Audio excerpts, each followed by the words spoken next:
প্রেম করতে গেলে ভাই সাধনা করতে হবে, অনেক কিছু করতে হবে। একটা মেয়েকে পটাইতে গেলে কত কি করার লাগে, আর তুমি কি হিসাবে কোন সরমে খুশি আশাই বললা যে আমি তোমার সাথে প্রেম করতে চাই,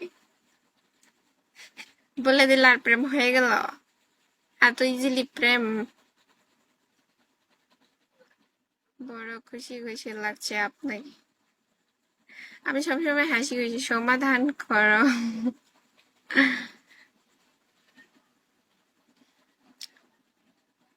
উম, বন্ধু হতে পারি অবশ্যই।